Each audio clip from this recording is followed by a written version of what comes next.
Hi అండి. Welcome to my channel life of సంతు. ఇది మొన్న నైట్ మినీ వ్లాగ్. సో, ఆ రోజు నేను డిన్నర్‌కి వెజ్ పులావ్ చేశాను. సో, రెసిపీ మంచిగా కుదిరింది. అందుకే మీతో కూడా షేర్ చేసుకుంటున్నాను.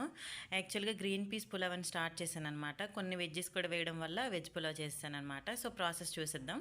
ఫస్ట్ కుక్కర్‌లో కొంచెం ఆయిల్, కొంచెం ఘీ వేసుకొని, కొంచెం హీట్ అయ్యాక బిర్యానీ స్పైసెస్ కూడా వేసి మంచిగా కలుపుకొని, ఓ 2 పచ్చిమిర్చి, ఆనియన్ కూడా వేసుకొని బాగా కలుపుకొని మూత పెట్టి మగ్గించుకోవాలి. అండ్ తర్వాత అల్లం వెల్లుల్లి పేస్ట్ కూడా వేసి మంచిగా ఫ్రై అయినంత వరకు వేపించుకున్నాక కొన్ని క్యారెట్ అండ్ కొన్ని పొటాటో ఇవి లేకుండా ఓన్లీ గ్రీన్ పీస్ కూడా యాడ్ చేసుకోవచ్చు. సో, నా దగ్గర ఉన్నాయి, నేను వేసుకున్నాను అనమాట. అన్నీ ఒకసారి బాగా కలుపుకొని సాల్ట్ కూడా వేసి మంచిగా కలుపుకున్నాక హాఫ్ అన్ అవర్ సోక్ చేసి పెట్టుకున్న బాస్మతి రైస్ వేసుకోవాలి. ఒక 20 మినిట్స్ సోక్ చేసినా పర్లేదు, పొడి పొడిగా వస్తుంది రైస్. కొంచెం స్లోగా కలపాలన్నమాట యాడ్ చేసుకొని. అండ్ తర్వాత కొంచెం గరం మసాలా అండ్ ధనియా పొడి కూడా వేసి మంచిగా కలుపుకొని ఒక గ్లాస్కి ఒక గ్లాసు వాటర్ వేసుకోవాలి. బాస్మతి రైస్ అయితే, నార్మల్ రైస్ అయితే గ్లాస్కి 2 గ్లాసులు అనమాట.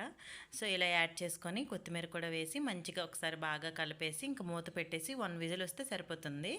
మంచిగా విజిల్ వచ్చాక 20 మినిట్స్ తర్వాత ఓపెన్ చేస్తే చూడండి ఎంత పొడి పొడిగా భలే కుదిరింది కదా. సో, మీరు కూడా ట్రై చేసి ఎలా ఉందో కామెంట్ చేయండి. నా వీడియో నచ్చితే ఛానల్ని సబ్స్క్రైబ్